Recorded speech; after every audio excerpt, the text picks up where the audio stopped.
Good morning students. ધોરણ 6 English. ગયા video લેક્ચરમાં તમે ગ્રામરમાં કેન અને કેન નોટનો ટોપિક જોયો હતો. હવે આપણે આજે ગ્રામરમાં આગળનો ટોપિક એક શીખવાનો છે જેનું નામ છે હોમોફોન્સ. હોમોફોન્સ એટલે કે જે એવા સ્પેલિંગ કે જેના ઉચ્ચાર એક સરખા લાગે આપણને. ઉચ્ચાર એટલે પ્રોનાઉન્સિએશન, કે એક સ્પેલિંગનું જેવું પ્રોનાઉન્સિએશન થતું હોય એવું જ બીજા સ્પેલિંગનું થતું હોય, પણ સ્પેલિંગમાં એ શબ્દનો સ્પેલિંગ અને એનો અર્થ બંને કેવા હોય? અલગ. તો એવા બધા સ્પેલિંગને કહેવામાં આવે હોમોફોન્સ. આ હોમોફોન્સ આપણે આગળ જે યુનિટની સ્વાપોથી પૂરેલી છે એમાં આપણે ખાલી જગ્યામાં એક પ્રશ્ન આવેલો છે, પણ ત્યારે આપણને ખબર નહોતી કે આને શું કહેવાય? હોમોફોન્સ. આજે આપણને ખબર પડે છે કે એક સરખા ઉચ્ચારવાળા જે સ્પેલિંગ હોય એ બધા શબ્દને હોમોફોન્સ કહેવામાં આવે છે. તો અત્યારે હું જે બોર્ડ પર લખું છું એ તમારે દરેકે અંગ્રેજીની પાકી નોટમાં ગ્રામર વિભાગમાં લખવાનું છે. નવા પેજ પર હેડિંગ આપવાનું છે હોમોફોન્સ, અને જે કંઈ પણ હું બોર્ડ પર લખું છું એ બધું તમારે અંગ્રેજીની પાકી નોટમાં લખવાનું છે. તો આપણે લખીએ, તમે નવા પેજ પર હેડિંગ આપો હોમોફોન્સ. એમાં હું લખું એ લખવાનું છે. તો આપણે લખીએ અંગ્રેજીમાં સમાન ઉચ્ચારવાળા પણ જુદા જુદા સ્પેલિંગ અને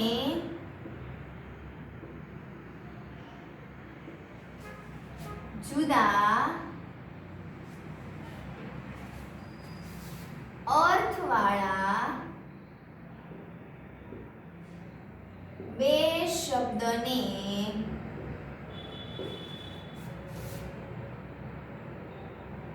હોમોફોન્સ કહે છે.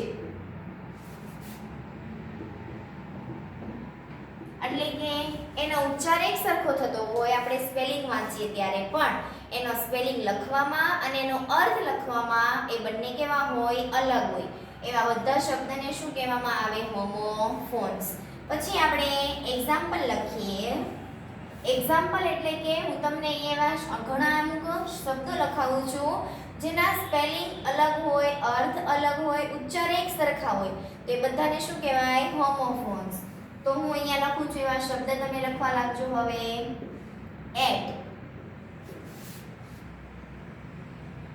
એટલે ખાવું.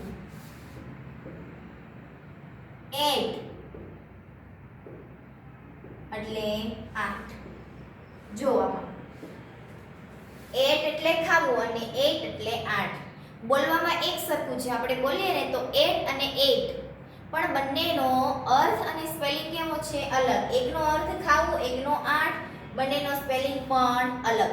તો આવા જે શબ્દો છે એ બધા શબ્દને શું કહેવામાં આવે? હોમોફોન્સ. તો હું એવા અહીંયા શબ્દ લખું છું. બીજું, આઈ એટલે હું, પણ આઈ એટલે શું થાય? આંખ. તમે જો અહીંયા એક જ સરખા છે ઉચ્ચાર બંને, આઈ, પણ સ્પેલિંગ અને અર્થ કેવા છે? અલગ. ત્રીજું, નો એટલે જાણવું, અને નો એટલે નથી. ચોથું, બાય એટલે દ્વારા, અને બીજું છે બાય, BYE, બાય એટલે આવજો. પાંચમું,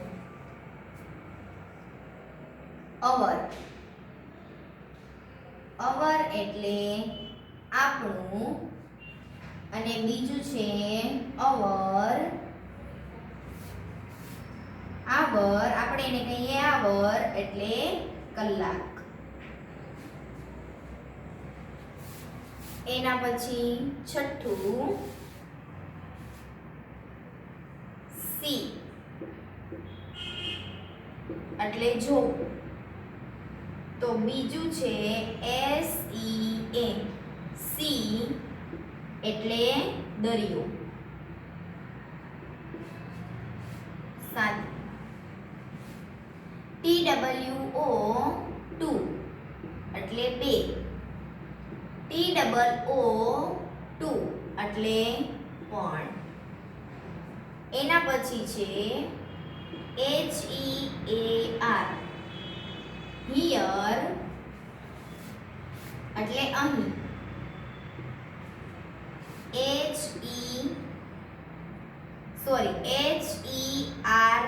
હિયર એટલે અહીં. અને HEAR, હિયર એટલે સાંભળવું.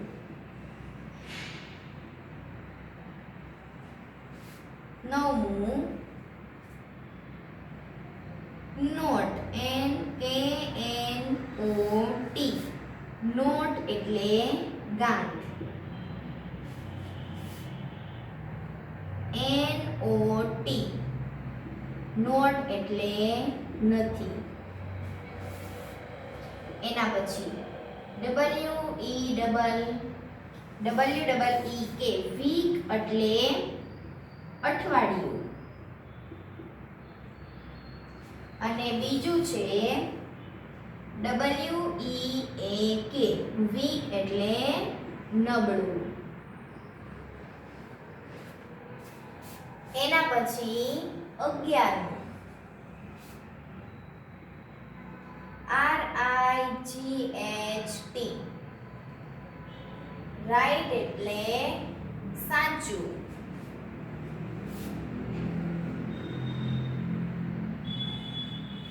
પછી છે WRITE, એને કહેવાય રાઈટ એટલે લખવું. એના પછી 12મું સન, SON, સન એટલે પુત્ર.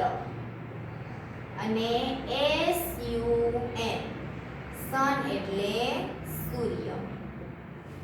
હવે તમે અહીંયા જોઈ શકો છો ઘણા એવા બધા સ્પેલિંગ છે કે જેના ઉચ્ચાર સરખા છે પણ એનો અર્થ અને એના સ્પેલિંગ કેવા છે અલગ. તો એનો હવે તમે કોઈ એક્ઝામ્પલ લો.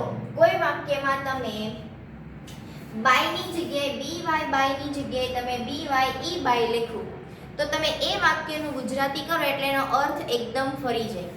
કેમ કે BY બાય એટલે દ્વારા, કે કોઈ પણ વાહન દ્વારા આપણે એક જગ્યાએથી બીજી જગ્યાએ જઈ શકીએ. પણ BYE બાય એટલે આવજો. હવે તમે ખાલી ભૂલમાં અહીંયા ઈ લગાવતા ભૂલી ગયા અને તમે બાય લખ્યું તો કોઈને કહેવાનું હોય આવજો તો એ કેવું પડે ખોટું. એમ દરેક વાક્યમાં તમે જે સ્પેલિંગ લખો છો એ પોતાના પૂરા અર્થ પ્રમાણે લખેલા હોવા જોઈએ. તો આવા જેટલા અંગ્રેજીમાં બધા સ્પેલિંગ છે, શબ્દો છે, એને શું કહેવામાં આવે છે? હોમોફોન્સ. તો આ દરેક સ્ટુડન્ટ્સે પોતાની નોટમાં લખી નાખવાનું છે. અને જો લખવાનું બાકી હોય તો સ્ક્રીનશોટ પાડીને તમારે અત્યારે લખી નાખવાનું છે.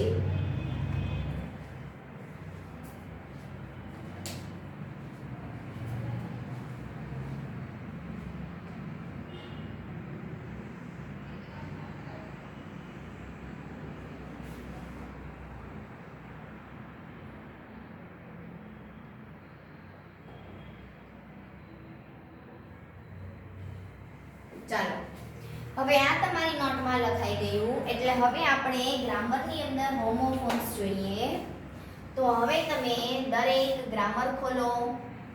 ગ્રામરમાં આપણને ટોપિક આપેલો છે હોમોફોન્સ. એમાં આપણને નીચે ખાલી જગ્યા આપેલી છે. તો હવે આપણે એ ખાલી જગ્યાના જવાબ લખીએ.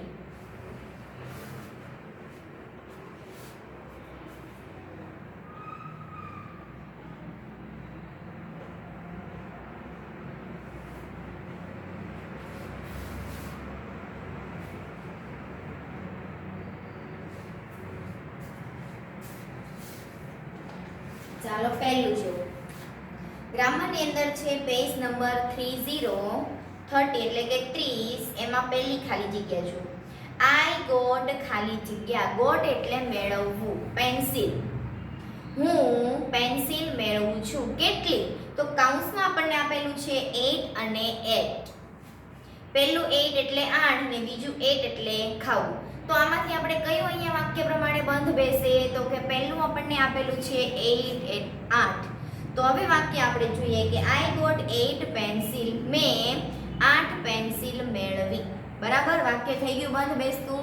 એવા પૂરા અર્થ પ્રમાણે જે વાક્ય થાય એ પ્રમાણે તમારે ખાલી જગ્યાના જવાબ લખવાના. તો પહેલામાં લખો 8. બીજું, રવિ ઇઝ ઇલ, હી ઇઝ ખાલી જગ્યા. રવિ ઇલ એટલે બીમાર. રવિ બીમાર છે, તે ખાલી જગ્યા વીક અને વીક. પહેલું વીક એટલે નબળો, બીજું વીક એટલે અઠવાડિયું. તો અહીંયા કયો સ્પેલિંગ આવશે? પહેલું. રવિ બીમાર છે તેથી તે નબળો છે. વી લાઈક ખાલી જગ્યા ન્યૂ હાઉસ. અમને નવું ઘર પસંદ, અમારું ઘર નવું પસંદ આવ્યું. તો અવર અને અવર, કલાક અને અમાર. તો કયું આવશે? અવર. ચોથું, રોહન ઇઝ મિસ્ટર મહેતાસ ખાલી જગ્યા. રોહન એ મિસ્ટર મહેતાનો પુત્ર છે. તો એના માટે કયું સન લખવાનું? SUN કે SON? SON. પાંચમું, કેન યુ ખાલી જગ્યા ધ બ્લેકબોર્ડ. શું તમે બ્લેકબોર્ડ જોઈ શકો છો? તો સી, SEEC એટલે જોવું અને SEAC એટલે દરિયો. ડુ યુ ખાલી જગ્યા હિન્દી. શું તમે હિન્દી જાણો છો? તો અહીંયા શું આવે? નો એટલે કે KNOW. ધ ટ્રેન ઇઝ 1 ખાલી જગ્યા લેટ. ટ્રેન 1 કલાક મોડી છે. તો કલાક માટે અવર, HOUR. કેન યુ ખાલી જગ્યા ઇન ઇંગ્લિશ. શું તમે અંગ્રેજી લખી શકો છો? તો લખવા માટે આપણે કયો સ્પેલિંગ લેવાનો? રાઈટ. અને બીજું આપણને આપેલું છે રાઈટ. એનો અર્થ શું થાય? સાચું. Are you hungry. શું તમે ભૂખ્યા છો? TWO2 અને TOO2. તો અહીંયા શું આવે? TOO. શું તમે પણ ભૂખ્યા છો? એના પછી 10મું, સોહમ ખાલી જગ્યા an apple in the morning. સોહમે સવારમાં સફરજન ખાધું. તો એના માટે આપણે લેવાનું 8, ATE. એના પછી 11મી ખાલી જગ્યા, Hemant will come home next ખાલી જગ્યા. આવતા અઠવાડિયે હેમંત ઘરે આવશે. તો અઠવાડિયા માટે લખવાનું WEEK, વીક એટલે અઠવાડિયું. એના પછી ધ ખાલી જગ્યા rise in the East. East એટલે પૂર્વ, રાઇઝિસ એટલે ઉગવું. સૂર્ય પૂર્વમાં ઉગે છે. તો સૂર્ય માટે આપણે વાપરવાનું SUN, સન. 13મું, they are playing on the ખાલી જગ્યા શોર. સી શોર એટલે કે શોર એટલે થાય કિનારો. તો દરિયા કિનારા માટે, દરિયા માટે વાપરવાનું SEA. ખાલી જગ્યા I can not climb a tree. Climb એટલે ચડવું. તો વાક્યની શરૂઆતમાં છે માટે શું આવે? No. No I can not climb a tree. Give me ખાલી જગ્યા પેન્સ પ્લીઝ. તમે મને મહેરબાની કરીને 2 પેન આપશો. તો 2 માટે 2 કયું આવશે? TWO. અને એના પછીની છેલ્લી ખાલી જગ્યા, walk straight and then take a ખાલી જગ્યા ટર્ન. વોક સ્ટ્રેટ એટલે કે સીધું ચાલવાનું, એન્ડ અને ધેન એટલે પછી. પછી કઈ બાજુ વળાંક લેવાનો? જમણી બાજુ. તો જમણી માટે લખવાનું રાઈટ. RIGHT એટલે કે રાઈટ એટલે સાચું પણ થાય અને રાઈટ એટલે જમણું પણ થાય. બરાબર. તો આ હતા આપણા હોમોફોન્સ અને એની ખાલી જગ્યા. તો દરેકે ગ્રામરની અંદર આ ખાલી જગ્યા 16 પૂરવાની છે. અને તમને જે હોમવર્ક શીટની અંદર હોમવર્ક આપવામાં આવે એ પણ તમારે અંગ્રેજીની નોટમાં કરવાનું છે. લખી નાખો.